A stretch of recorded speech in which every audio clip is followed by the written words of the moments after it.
Les voy a contar sobre Lucifer. Y es que es uno de los personajes más interesantes y uno de mis favoritos, si no es que mi personaje favorito. Y es que si se fijan ustedes, donde sea cualquier mitología que haya un Lucifer, un diablo o que haya un personaje similar a Lucifer, ese es uno de los personajes más importantes porque es el que hace avanzar la trama. Pueden decir, ah, que es malo y que hizo esto y lo otro. Pero sin él no hay trama, no hay historia que contar. Donde sea que pasa algo interesante, él ahí está.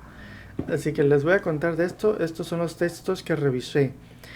La Biblia, los evangelios apócrifos, los apócrifos del Viejo Testamento, los textos gnósticos, los comentarios de Rashi a la Torá, el Zohar y el Evangelio de Judas, el Corán y otros más que tengo acá que no puse aquí directamente con citas textuales porque me dio flojera, pero también se los cuento. Así que vamos a empezar primero con la anatomía de Lucifer.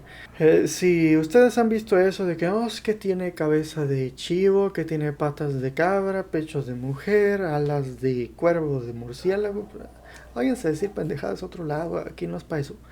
Eh, Aquí es así con el texto, ¿no? Entonces miren, primero, pues la serpiente. ¿Eso cuándo? En el Génesis. Hay muchas menciones de que es una serpiente o sea de que lo interpretan literal o metafóricamente, lo toman como una serpiente. También como un dragón. Eso especialmente en el Apocalipsis, aunque en el Apocalipsis lo ponen como un dragón de 7 cabezas y 10 cuernos. Luego también como un querubín. Y un querubín, pues ya seguro ya han visto algunas imágenes.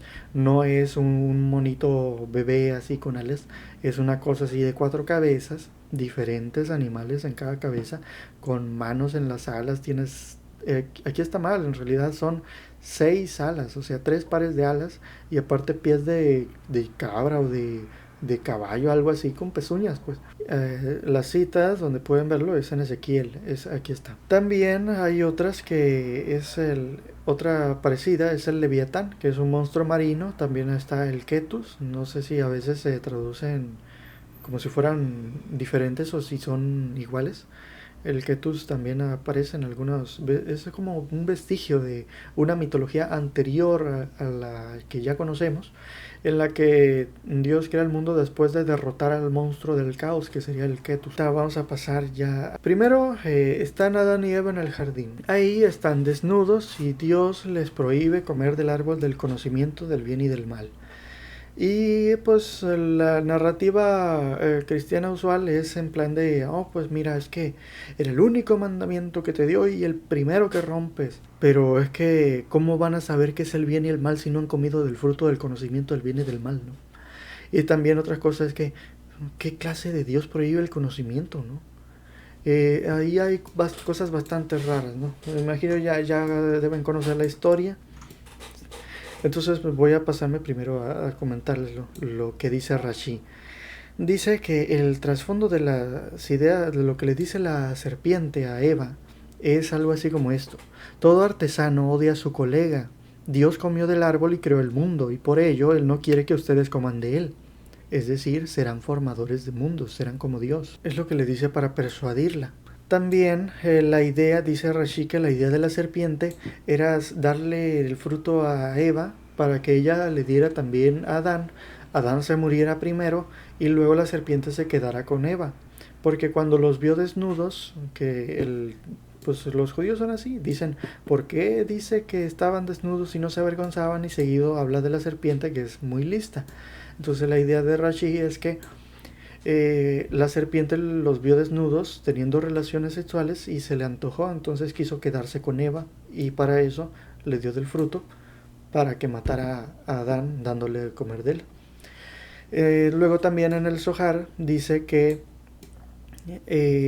Samael, que aquí es la serpiente, los judíos le llaman Samael, no le dicen diablo ni le dicen Satanás. Satán o Satanás significa enemigo. Entonces es igual que la palabra en español enemigo se usa para cualquier enemigo. En la Biblia, Satanás se usa para cualquier enemigo. El nombre exacto del diablo es Samael para los judíos. Entonces dice que la serpiente, o sea, Samael, tiene relaciones con Eva y le inyecta impureza. Y por eso el primer hijo de Eva es Caín, que resulta ser asesino de Abel.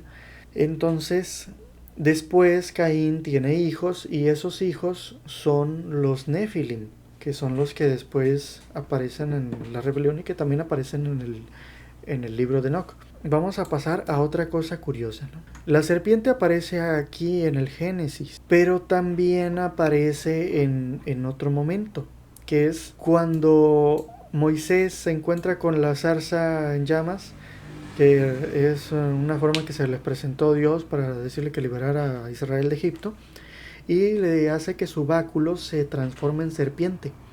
Entonces, o sea, ¿qué onda ahí? Pues, y luego aparte, si se fijan ustedes, hay ciertos paralelismos entre las historias del Génesis y el Éxodo.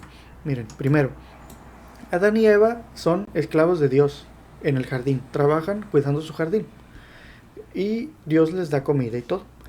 En el Éxodo los egipcios alimentan a los israelitas, pero los tienen como esclavos fabricando adobes. Luego hay una amenaza, Dios les prohíbe comer del árbol del conocimiento y el faraón les prohíbe salir a adorar a su Dios y demás. Además manda que matara a todos sus hijos varones. Curiosamente también en los evangelios, en los apócrifos del Antiguo Testamento, es más frecuente la idea de que tuvieron hijos Adán y Eva después de salir del Edén. O sea, dentro del Edén no tuvieron hijos, hasta después. Entonces ahí ya está la idea. Igual los israelitas empezaron a tener hijos varones y que no murieran hasta después de que salieron de Egipto. Entonces está ahí el paralelismo. Dentro del paraísmo, en la esclavitud, no tienen hijos. Tienen hijos ya que son libres, igual que los israelitas. Y luego la serpiente. La serpiente aparece en el Génesis, persuadiendo a Eva de comer el árbol del conocimiento, y la serpiente está en el báculo de Moisés que los libera del faraón. Luego la transgresión es comer del árbol del conocimiento. Y en el Éxodo, pues no sé si se considera transgresión, porque el Éxodo dice que los egipcios fueron buena gente y le dieron cosas de oro y demás, un montón de cosas a los israelitas para que no se fueran con las manos vacías. Pero pues eso a mí me suena de que hubo un saqueo, pero lo pusieron así como si fuera algo bonito. Y luego ya en la libertad, Adán y Eva tienen que trabajar con su propio sudor y sobrevivir comiendo de su propio esfuerzo, de su propio trabajo. Igual recién salen los israelitas de Egipto, se andan quejando de que no tienen que comer, que al menos cuando estaban allá sí tenían que comer. Entonces están estos paralelismos. La serpiente en ambos casos los libera de la esclavitud. O los libera, yo le digo, del paraíso de su esclavitud, porque la esclavitud para ellos tiene un beneficio y la libertad tiene otros costes. Entonces, ¿qué prefiere uno? ¿Ser libre o ser esclavo? Así que ahí tenemos.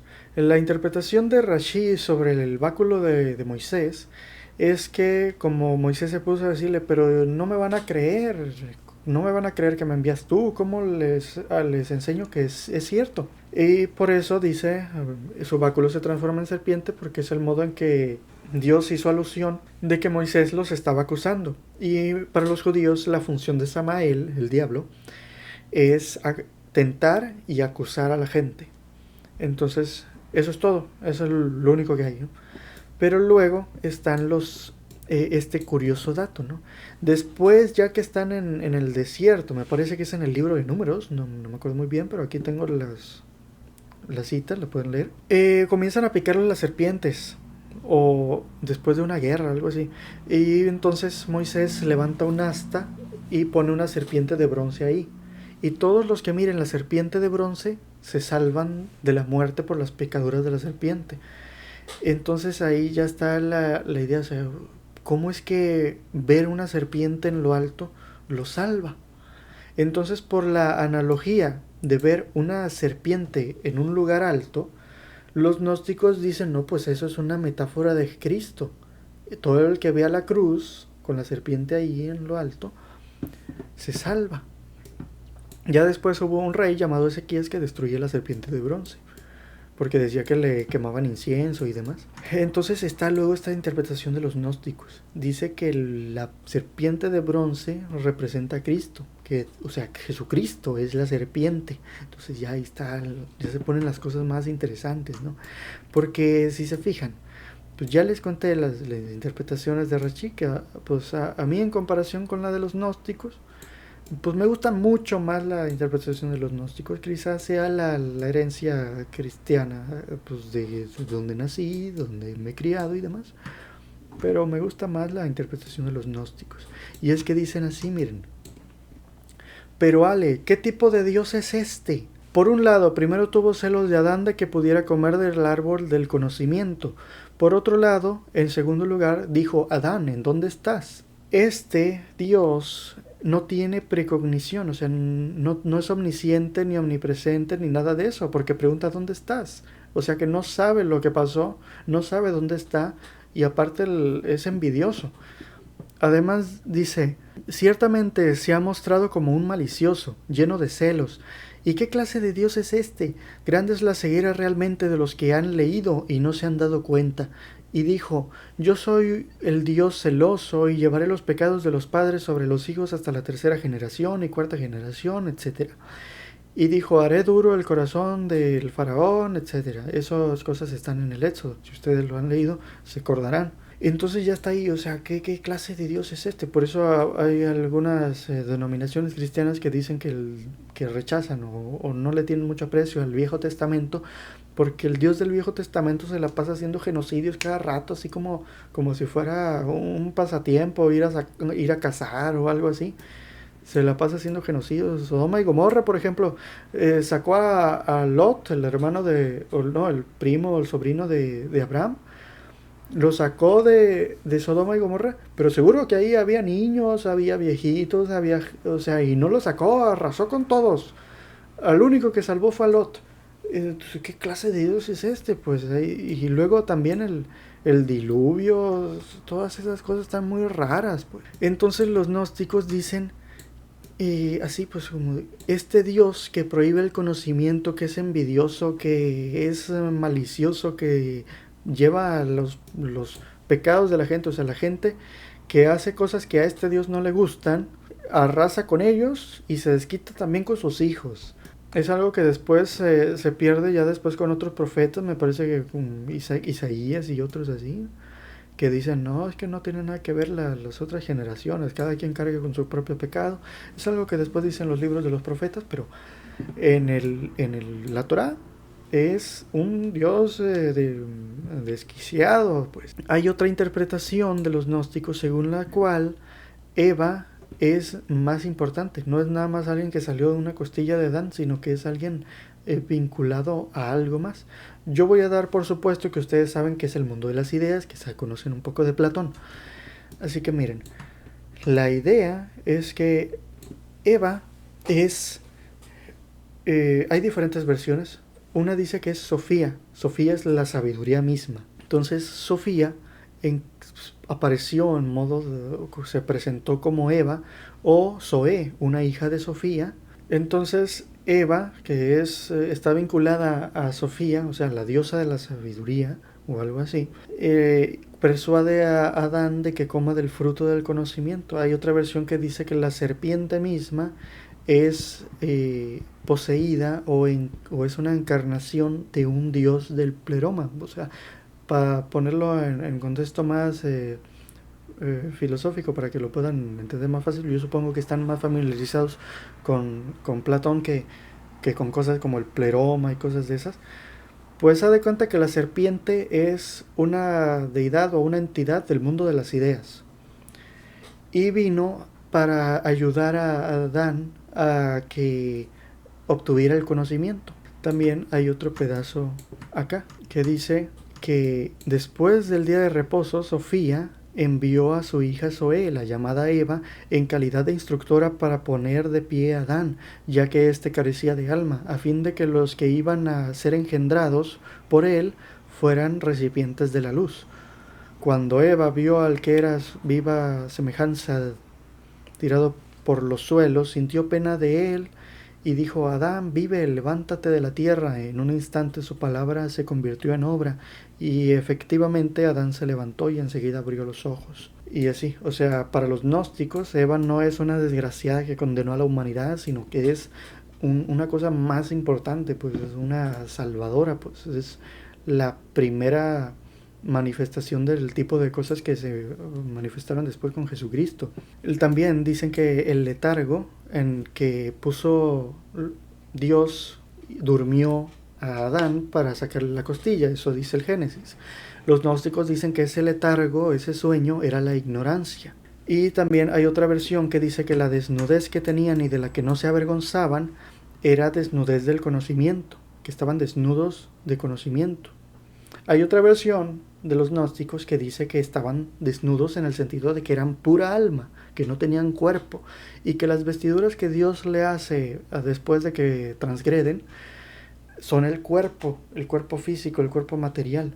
El show con esto de los gnósticos es una historia más complicada. Creo que ya les conté un poco en otro video sobre los textos gnósticos, lo pueden buscar en mi canal. Es esta idea. Lo pueden pausar para leerlo con detenimiento, es una cita textual. Pistis Sofía es la diosa de la sabiduría, ¿no?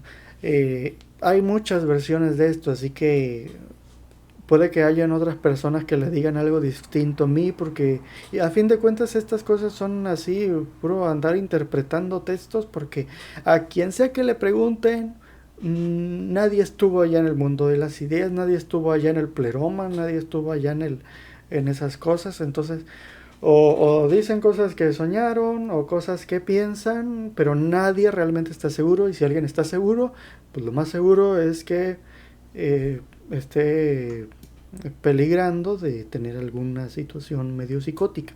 Así que nadie está seguro de esto, nadie puede estar seguro de esto. Es nada más cosa de textos. Para mí esto es una cosa que yo hago porque me gusta, pero así tal cual, me gusta como mito, o sea, como alegoría, pero no me gusta así como que yo me la crea, pues. Pero está bien chila la historia. Entonces la historia va así, pues. Primero estaba el inengendrado, que es el Dios, la parte más trascendental de Dios, la que no fue creada y por eso pues nadie lo creó, por eso se le dice el inengendrado. Entonces, luego de la serie de creaciones que hubo allá en el mundo de las ideas, en el mundo trascendental, hubo una que se llama sabiduría o pistisofía o barbeló. Hay diferentes versiones de cómo se relacionan cada uno de estos nombres, pero yo lo voy a manejar como si fuera uno solo. Entonces, Sofía la sabiduría, quiso entender al engendrado, pero no estaba lista para eso. Entonces, en su intento de comprenderlo, de conocerlo, quedó embarazada. Entonces fue al lugar más alejado del pleroma y tuvo un aborto. Y allí en un lugar lleno de pura agua, como han visto, ¿no? Aquí en los primeros 2 versículos del Génesis dice: en un principio Elohim creó los cielos y la tierra, pero la tierra llegó a estar desolada y vacía, y había tinieblas en la faz del abismo, y el Espíritu de Dios se cernía sobre la faz de las aguas. Esto los gnósticos lo interpretan como que es Yaltabaoth, no es el Dios trascendente, no es el Dios verdadero, es Yaltabaoth. Yaltabaoth estaba abandonado, es el aborto de Sofía por el intento de conocer al engendrado. Entonces Yaltabaoth, ahí abandonado en un lugar lleno de pura agua, quedó solo. Y como no había nadie, dijo: pues soy el único Dios. Y entonces comenzó a crear cosas, pues el agua se refleja en ella la luz. Entonces ahí se veían las figuras que venían desde el mundo de las ideas. Entonces, a imagen de esas figuras, comenzó a crear figuras de barro y con agua. Entonces creó todo el mundo material. Entonces Yaltabaoth es el creador del mundo material, pero no es el Dios verdadero. Es el demiurgo, pero no es el Dios verdadero. Entonces esto, aquí lo pueden ver, otra cosa. Según los gnósticos, Yaltabaoth también se le puede decir Samael, aunque después en otras versiones Samael es otro y Yaltabaoth es otro. Hay muchas versiones diferentes, pues. No hay una doctrina de los gnósticos, hay muchas cosas. Después de que Yaltabaoth creó el mundo, los entes del pleroma, o sea, los entes del mundo de las ideas, mandaron a la serpiente o mandaron a Eva, y entonces así para tratar de salvarnos a todos, o mínimo de que tuviéramos luz dentro. Ahora vamos a ver otro pedazo. Sigue estos asuntos de la rebelión de los Nephilim, ¿no? Lo que está en el libro de Enoch. Esto para los judíos es o está descartado o tiene una historia que se presenta en el Zohar, ¿no? Tiene que ver con Usa y Asael. Entonces miren, sucede que el relato del Génesis es muy corto. Dice nada más que los hijos de Dios vieron a las hijos de los hombres que estaban muy bonitas y las quisieron para sí, entonces comenzaron a tener hijos con ellas y sus hijos fueron los Nefilim o fueron los gigantes. Nefilim se traduce algo así como los caídos. Rashi interpretan que nada más eran los poderosos, o sea, los jueces, la gente de la élite de la humanidad y ya. Entonces no tuvo nada que ver con ángeles o cosas de esas. Pero en otros textos judíos, como en el Zohar, sí hay rebelión de algunos, aunque según el Zohar son los hijos de Caín, que son también descendientes en parte de Samael. Aunque exactamente sí hay dos ángeles, que eran Usa y Asael, y que esos sí tuvieron relaciones con humanas y demás. Entonces la cosa fue así, ¿no? Aquí tengo, yo les recomiendo que si quieren leer el libro de Enoch, lo lean en este libro, porque aquí vienen las dos partes, el libro etiópico de Enoch y el libro griego de Enoch, que también tienen diferencias, o sea, no pueden agarrar un libro nada más y creer que es la traducción única y correcta, pues es una cosa de debate académico, pues todo el show ese. Así que ahí lo pueden checar con más detalle. Entonces, esto de la rebelión de los Nefilim, en el libro del Enoch era que había varios ángeles, ahí sí son ángeles exactamente, y estos dijeron, no, pues vamos a ponernos de acuerdo y que nadie cambie de opinión y pues vamos a quedarnos con las mujeres de los seres humanos y a tener hijos, ¿no? Entre ellos hay uno que a mí me da especial atención, que es Azazel, porque aparece en una parte del Levítico, que está muy interesante. Miren, aquí lo pueden ver, ¿no? En el Zohar lo llaman Usa y Asael, pero en el libro de Enoch dicen el etiópico le llama Azazel y al griego le llama Asael. Entonces, aunque son palabras diferentes, es posible que sean dos maneras de referirse a lo mismo, o a la misma entidad, o a la misma palabra, la misma cosa, pues. Por eso yo los tomo así como si fueran lo mismo, y los relaciono también con los del Levítico. Luego les cuento. Dice, Azazel enseñó a los hombres a fabricar espadas, cuchillos, escudos, petos, los metales y sus técnicas, brazaletes y adornos, cómo alcolar los ojos y embellecer las cejas, y de entre las piedras las que son preciosas y selectas, todos los colorantes y la metalurgia. Hubo gran impiedad y mucha fornicación, erraron y se corrompieron sus costumbres. Eso tiene que ver con una parte que también se interpreta, por ejemplo, Rashi y los judíos interpretan esto de la destrucción de toda la humanidad y el diluvio de Noé, porque todos comenzaron a tener relaciones sexuales con animales, con otras especies y así, entonces comenzaron a ver cruzas de muchos animales diferentes y demás. Entonces a Dios no le gustó eso y quiso erradicarlos a todos para que no siguieran reproduciéndose. Solo conservó las especies puras en el arca. Esto de la fornicación yo lo interpreto como pues, que Azazel o Lucifer tiene relación con la creatividad, que a veces puede tener presencia de manera benigna y a veces de manera maligna. Por ejemplo, en esto del fabricar, crear, inventar la metalurgia, inventar cosas así para embellecerse, piedras preciosas, todo eso, son cosas que también tienen que ver con el conocimiento. O sea, aquí estamos de nuevo, el diablo enseñando cosas, o sea, el diablo transmitiendo conocimientos y un Dios que no le gusta que transmitan conocimientos y destruye todo. Por eso, esto de la serpiente, pues un Dios que prohíbe el conocimiento yo no lo puedo ver como un Dios bueno. En cambio, una serpiente que incita a adquirir conocimiento, para mí ese es el héroe de la historia. Y luego aquí tenemos otra vez a Azazel, ¿no?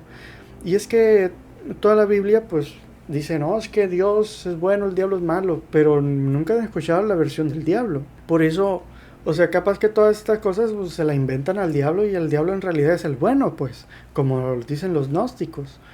toda la mayor parte del Viejo Testamento pudiera ser obra de Yaltabaoth, del demiurgo maligno o el demiurgo, el diablo, o sea, Samael, Lucifer o Azazel pudieran ser los buenos, los que nos traen el conocimiento. Aquí vemos esto, Azazel enseñando la metalurgia y esto de la fornicación y demás.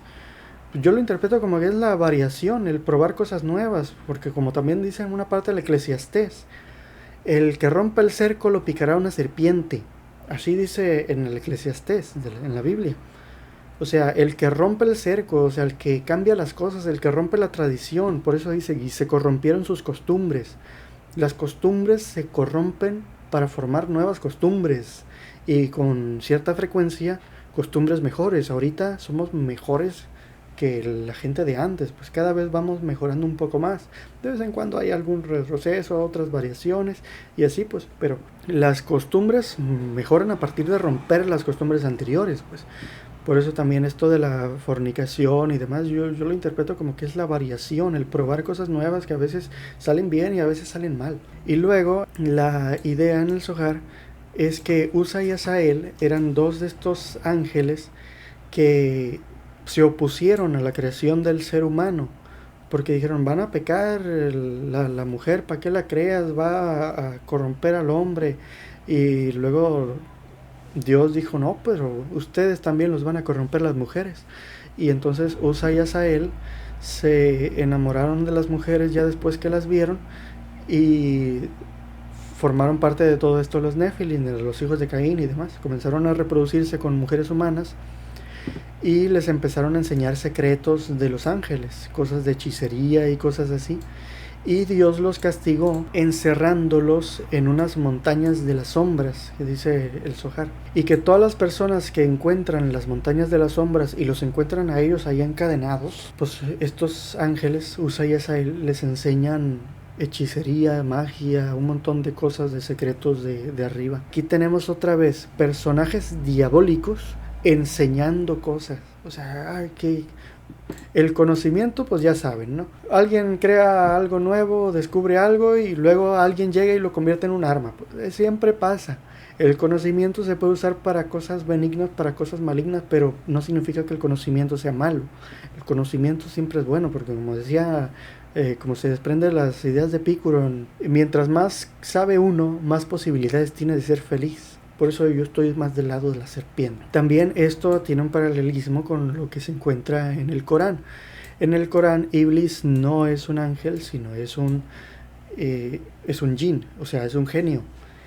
La historia de la desobediencia con Iblis es diferente. En el Corán hay un solo pecado imperdonable, que es postrarse ante alguien que no es Dios. Prosternarse, o sea, adorar a alguien que no es Dios. Entonces, cuando Dios recién creó a Adán y a Eva, los presentó ante los ángeles y les dijo, todos inclínense y adoren a mi creación, Adán, porque es mi imagen. Y Iblis, o sea, el diablo, dijo, no, ¿cómo voy a adorar yo a esta cosa que está hecha de barro? Yo estoy hecho de fuego, yo soy mejor. Además de que pues es un pecado imperdonable adorar a alguien que no sea Dios. Pero Dios les ordenaba hacerlo. Entonces, como no cometió el pecado imperdonable por su fe a Dios, porque Dios era, o sea, Iblis era uno de los más fanáticos de Dios, era uno de los más fieles, por eso no lo obedeció, porque era imperdonable adorar a alguien que no fuera Dios. Entonces Dios lo castigó mandándolo al infierno y aparte haciéndole que su función fuera corromper a la humanidad, tentarlos y demás. Entonces, por eso también hay algunas versiones que dicen algunos de los musulmanes que Iblis sí será perdonado porque no cometió el pecado imperdonable. Fue el rol que Dios quiso asignarle. Entonces, estas ideas de Iblis en el Corán, del diablo en el Corán, vienen de esto del libro de Enoch, que por aquellos tiempos era algo que, una historia que circulaba, pues, verbalmente, oralmente. También están así algunas citas del del Zohar. Lo pueden pausar para leerlo. Y luego, aquí está lo del Levítico. Es un ritual que forma parte de la expiación de todos los pecados de la comunidad. Dice, y Aarón echará suerte sobre 2 machos cabríos, uno suerte por Yahvé y la otra suerte por Azazel. Y luego Aarón acercará al macho cabrío sobre el cual haya caído la suerte por Yahvé y le ofrecerá una ofrenda por el pecado. Pero el macho cabrío sobre el cual haya caído la suerte por Azazel será presentado vivo ante Yahvé para hacer expiación sobre él, a fin de enviarlo al desierto como Azazel. No me acuerdo si para matarlo ahí o... Pero el detalle es que el que da a Azazel, algunos interpretan que Azazel es algo así, o sea, una acción, una idea, que es algo así como expiación por los pecados, algo así. Pero Azazel pues también aparece en el Zohar, aparece en otras historias de los judíos y también aparece en el libro de Enoch. Entonces por eso este Azazel que enviaron al desierto, este que enviaron a la montaña de las sombras, y luego pues ya vamos con los evangelios, ¿no? Aquí está la cosa interesante.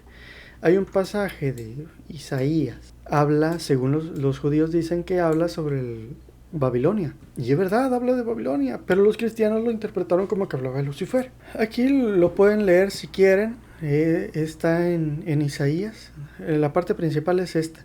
¿Cómo caíste del cielo, oh lucero, hijo de la mañana? Esta parte, cuando se tradujo a la Vulgata latina, o sea, del hebreo latín, se tradujo como Lucifer. Lucifer era un dios romano. Entonces, pues ya ahí se quedó. Un dios romano aparece aquí, pues los cristianos dijeron, oiga, ¿cómo caíste del cielo, Lucifer? O sea, el dios romano, Lucifer, se cayó del cielo. Y entonces ya ahí comenzaron a decir, y como está bien sugestivo, así como, no, es que, o sea, el Isaías estaba bien enojado con Babilonia, pero los cristianos vieron esto de Lucifer y dijeron, hombre, ¿quién es este? O sea, en esto de sobre las alturas de las nubes subiré y seré semejante al león, como habla de Babilonia, se refiere a la torre de Babel. Pero los cristianos vieron esto, Lucifer, pues Lucifer quiso ser igual a Dios, entonces ya dijeron, derribado eres al Seol, entonces ya dijeron, no, está hablando del diablo, pues así fue como se interpretaron las cosas. Entonces ya quedó así como que era un ángel que quiso igualarse a Dios, cayó para abajo y así. Esto también está interesante porque luego llegaron los gnósticos y dijeron, no, lo que pasa es que hubo una rebelión con Yaltabaoth. Yaltabaoth tuvo un hijo que se llamaba Sebaot y por eso acá dice Yahvé Sebaot y así, o sea, el que habla contra lucero de la mañana es Yahvé Sebaot. O sea, Sebaot, el hijo de Yaltabaoth. Yaltabaoth tuvo un hijo llamado Sebaot que se puso del lado de Sofía y del pleroma, del mundo de las ideas, y comenzó a pelear contra su padre, lo derribó. Y entonces Lucifer es Yaltabaoth mismo, que fue derribado por su propio hijo. Y así, o sea, ahí está interesante el asunto. Y luego también este mismo Lucifer pues pasa a ser el dragón que en el Apocalipsis dice que arrastró consigo la tercera parte de las estrellas del cielo. Y en aquel tiempo los antiguos pensaban literalmente que las estrellas eran dioses o ángeles. Entonces literalmente pensaba que las estrellas del cielo eran ángeles que cayeron junto con Lucifer. Y esta misma serpiente, este mismo dragón, que en la Apocalipsis tiene 7 cabezas y 10 cuernos, pues está vinculado también con esto de los Nefilim.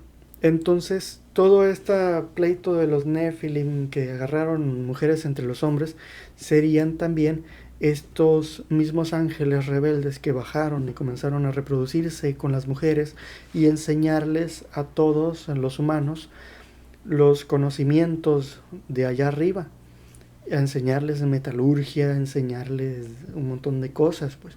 Y esto también se vincula, pues, también con la serpiente enseñándole a Eva. O sea, la serpiente enseñándole cosas a Eva, queriendo tener relaciones con ella, puede ser una forma alegórica de representar con solo 3 o 3 individuos la misma historia que se presenta acá con los Nefilim como una revolución a gran escala de ángeles contra Dios y reproduciéndose con las hembras y enseñándoles secretos del cielo y cosas así.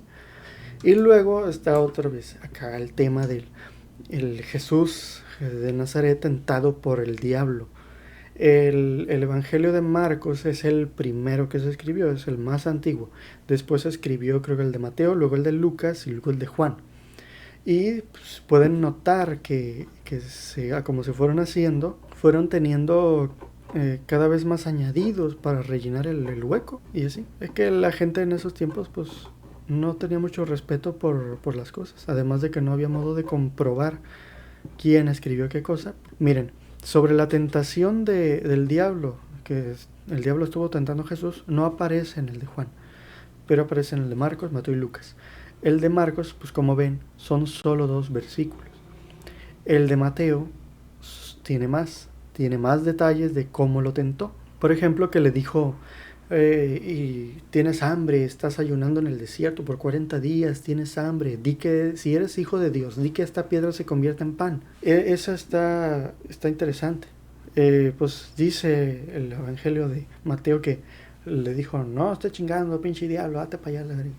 Y así, pero a mí se me hace interesante porque el que le dijera que no, yo me imagino, o sea, yo creo que Jesús fue un humano, un mortal. Entonces yo me imagino que el diablo se refiere a que le dijo, haz esto. Y él lo intentó. Dijo, bueno, pues las escrituras, todos los profetas anteriores dicen que el Mesías iba a tener tantas cosas. Juan el Bautista me dijo que era yo. Y yo ni me lo esperaba. Yo nada más iba a que me bautizara él. Y resulta que me dice que soy yo el Mesías. Hombre. Y se fue a meditar 40 días al desierto pues, para pensar así como de, ¿realmente yo soy el Mesías? ¿O no? Yo creo que fue una crisis que tuvo él de, ¿me aviento a intentarlo o no? Yo creo que eso fue al desierto. Entonces, después, pues esto a ver, si eres hijo de Dios o eres el Mesías, haz que esta piedra se convierta en pan. Y seguro lo intentó, pero vio que no podía, entonces dijo, no, es que no puedo. Entonces, si soy el Mesías, soy así nada más como estoy. No puedo convertir las cosas en pan, no puedo volar o cosas de esas. Como también le puso en un lugar alto y que los ángeles te cachen, a ver, le dijo el diablo. Y él, pues, tal vez, yo no creo que se lo haya puesto en la punta del templo, como dice el libro de Mateo, el de Lucas, pero sí me lo imagino, pudiera haber estado en un lugar alto en el desierto y dijo, y si me tiro y a ver que los ángeles me cachen, a ver si es cierto que soy el Mesías, y se tiró, le dolió y dije, no, pues es que no. Yo creo que a eso, así es como yo me imagino de manera realista la tentación del diablo en el desierto. Pero, pues así va la cosa, ¿no? O sea, aquí como ven. Hay otro detalle importante y es que en estos textos dice que el diablo lo puso en un lugar muy alto, en una montaña muy alta y le dijo, te daré todos los reinos del mundo que me pertenecen si me adoras, si renuncias a tu misión. Entonces este pedazo es que así de que se interpretó bien machín por los gnósticos, así como pues, este diablo le ofrece todos los reinos de la tierra porque son suyos, porque él creó este mundo. Y así pues, entonces Jesucristo sería un enviado del pleroma, un enviado del mundo de las ideas, que como decían los gnósticos, es la serpiente que Moisés puso en lo alto. El que mire la serpiente se salvará, porque, o sea, el Jesucristo, el que da el conocimiento, sería él la serpiente. Entonces, ¿cuál es Lucifer aquí? ¿Es Jesucristo o es el otro o es el diablo? ¿Cuál es el diablo aquí? Pues uno ya no sabe quién es el diablo en estas cosas. Y así, por eso está muy interesante. Hay tantas interpretaciones de esto que uno se queda pensando un buen rato sobre el asunto. Y luego, los textos así, por ejemplo, los de Marcos es muy, muy ligero. Por ejemplo, las cosas estas de Judas dice muy poco. Miren, el Mateo dice es Judas Iscariote, el que lo entregó. Marcos dice quien de hecho lo entregó. Lucas dice quien llegó a ser el traidor, desgraciado, así, pues, ya en plan así. Y Juan dice, no, pues es que Judas, el que se le metió el diablo, así, pues. Cada vez lo fueron poniendo peor a Judas. Pero en el de Marcos nada más dice que pues lo entregó, que quiso entregarlo, o sea, es como que el Evangelio de Marcos como que trata de ser un poco más objetivo con Judas. También en los Hechos de los Apóstoles dice que era el propósito que se cumpliera la escritura. Entonces es como que no tratan a Judas tan mal, pues a mí me simpatiza el Judas, porque o sea, si interpretan así literal de que era su deber morir en la cruz, pues Judas tenía su parte ahí, entonces, y si Dios lo puso ahí, lo necesitaba que alguien lo hiciera, entonces yo creo que forma parte del plan, ¿no? Por eso a mí no me parece el Judas un personaje tan malo. Además, también está otra cosa, ¿no? El evangelio de Judas, para los gnósticos, es un evangelio gnóstico, el evangelio de Judas. Él, el único que fue capaz de pararse y frente a Jesucristo para resolverle una pregunta, le dijo, Judas le dijo, sé quién eres y de dónde vienes. Tú eres del reino inmortal de Barbeló, y no soy digno de pronunciar el nombre de quien te ha enviado, o sea, el engendrado. Barbeló, pues es la Sofía, la sabiduría misma, que sería la que se presentó como Eva, o su hija Zoe, la que se presentó como Eva, pues. O sea, Judas era el único que le entendió el rollo, según el Evangelio de Judas. Entonces así está todo el asunto, pues se fijan. Luego también está, ¿no? Este paralelismo ya se los conté. Así está todo el show. O sea, por donde sea que vean, están todas estas analogías. Donde sea que aparece Lucifer, está esto. Está el tema del conocimiento, está el tema de la rebelión o de la revolución. Está el tema de la sexualidad, de la materia, de las pasiones, todo esto. Luego también otro detalle, ustedes si se fijan, la serpiente, ¿qué tiene la serpiente? La serpiente tiene una lengua que hace... ¿Y la lengua para qué se usa? Para decir mentiras, para hablar, para decir la verdad, para el lenguaje.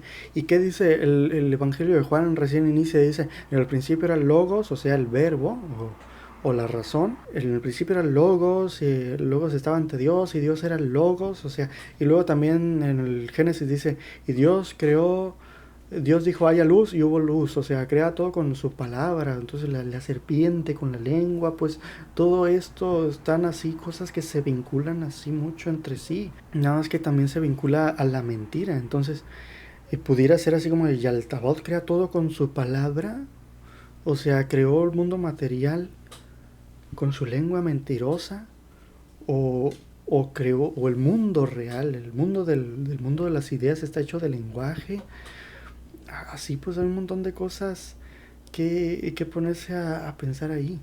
Luego también el tema de la vanidad, que dice uno de los textos gnósticos, el hombre no ético ha sido privado de la inteligencia de la serpiente. Es necesario, pues, para ti que unas la inteligencia de las dos, la inteligencia de la serpiente y la inocencia de la paloma. También el Corán dice, lo bueno proviene de Dios, lo malo proviene de uno mismo, ¿no? Eso es algo que yo lo interpreto así como que el bien es algo que viene de la totalidad, de cuando uno se deshace de sí mismo y se funde con la eternidad. Algo parecido a lo que les conté en el video del Hermes, del Corpus Hermeticum. Luego también está el tema del bien y del mal, ¿no? Es una cosa que, pues, el bien, ¿qué es el bien? Es una cosa que a mí me llama mucho la atención el George Edward Moore, que dice que el bien y el mal son indefinibles, que son como los colores, no se pueden desprender del objeto en el que están, y que por eso no se pueden definir qué es lo bueno y lo malo. También me gusta la idea de Epicuro, y que también aparece en alguna forma en el Corpus Hermeticum, que es que todo nuestro mundo es malo y solo Dios es bueno. Entonces todo lo que llamamos bueno en nuestro mundo es por términos inversos. O sea, llamamos bien a lo que no es tan malo como otra cosa. O sea, el bien es ausencia de mal. Todo es malo. Entonces, cuando algo es menos malo que otra cosa, decimos que esto es bueno porque no es tan malo como este. Entonces, esta es la síntesis que yo hago y por lo que a mí me gusta mucho este. O sea, yo a César Lucifer, sea que lo interpreten como que es Jesucristo, o como que es alguien asociado a Jesucristo, o como que es el engendrado, o como que es otra cosa. A mí no me parece que el caos y el cosmos, o sea, el caos y el orden sean contrarios, sino complemento. Entonces por eso yo los uno así como dos. Representa representa la destrucción y la luz, ¿no? Entonces yo lo tengo así. También hasta en la Iglesia Católica tienen algunos cantos antiguos en latín en los que se refieren a Jesucristo como Lucifer, o sea, el portador de luz, pues. Porque dice, yo soy la verdad y la luz. Entonces por eso le dicen en unos cantos católicos antiguos Lucifer a Jesucristo. Y así pues, entonces yo lo tengo así, pues como que destrucción y renovación son complementos que van juntos. Representa la inteligencia y el conocimiento, pero también la perversión de la varianza, o sea, cuando alguien hace algo nuevo, destruye lo anterior. Por eso el conocimiento no es algo que ya exista dado en algún sitio, sino que es algo que se construye. Esto ya no está en ninguno de los textos, es algo ya en mi interpretación, pues lo que son mis delirios ya. El conocimiento no es algo que esté por ahí enterrado en algún sitio y que se descubre, o sea, como algo que ya estaba hecho ahí y que se descubre, sino que es algo que construimos. Entonces, el conocimiento es algo que al fabricarse puede tener consecuencias benignas o malignas. También, como les digo, el que cava un hoyo caerá en él, y el que rompa el cerco lo morderá una serpiente. Esto viene del Eclesiastés. Entonces así pues es romper la tradición. Algo que está con Schopenhauer, que la voluntad es objetiva de manera más clara, primero por generatio a equívoca y luego por asimilación del germen existente. Nacen el jugo orgánico, la planta, el animal y el hombre. Así pues, la lucha entre los fenómenos inferiores surgen los superiores. Esto me gusta porque es una visión en la que se va construyendo de abajo para arriba. La versión de Platón y de los gnósticos también era de que el mundo de las ideas vienen las cosas para acá abajo, o sea, de lo general a lo particular. Pero esta cosa va de Schopenhauer, y que es lo más apegado a la realidad actual, de los conocimientos actuales, es que todo viene de lo inferior a lo superior. También están las ideas de Wittgenstein, en las que está todo esto de que en la cosa está ya dado toda su posibilidad de combinaciones con diferentes estados de cosas. Pero eso ya es otro rollo. Y luego también está el ojo de Wittgenstein. Yo lo interpreto mucho así como que es el perímetro. Uno no ve el perímetro de su mirada, porque para ver ese límite tendríamos que verlo y que hay fuera de él, pues. Entonces no vemos qué es lo que está más allá. Hay cosas que no conocemos. Ya estoy ya en un punto que ya no sé muy bien cómo expresar las ideas, pero así pues yo me lo imagino como que el Lucifer, es el perímetro de lo que abarca todo, pero siempre se puede construir un más allá. Pero no es algo, ese más allá no es algo que ya esté, sino que es algo que, o sea, como espacio vacío, pues infinito. Pero también así como algo que lo abarca todo, siempre se puede ir más allá y construirlo más allá a medida que vamos hacia allá. Y así. Por eso yo me lo imagino así como un límite que siempre está en constante expansión. Y así, acá tengo una cita de un libro de filosofía del lenguaje que también lo vinculo mucho con esto del lenguaje. Y así. Luego también aquí hay otras que lo pueden ver. También dice Wittgenstein, el sujeto no pertenece al mundo, sino que es el límite del mundo. Eso para mí es el Lucifer o el engendrado, cosas de esas. Y luego también el Schopenhauer dice, aquello que todo lo conoce y de nada es conocido es el sujeto. O sea, esto hace el Lucifer, pues también el engendrado acá. Yo no tengo así como que Yaltabaoth sea malo así tal cual, sino que pues es el mundo, así es el mundo.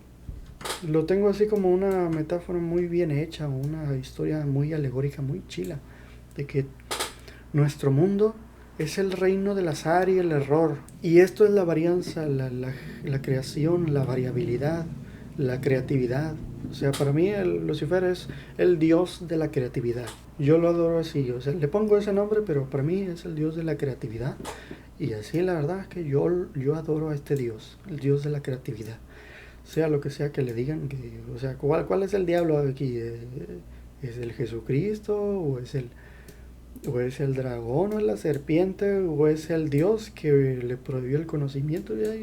Ya no sé, pero yo adoro al Dios de la creatividad, al Dios del conocimiento. Y así, me gusta mucho todo este show. Está muy chilo.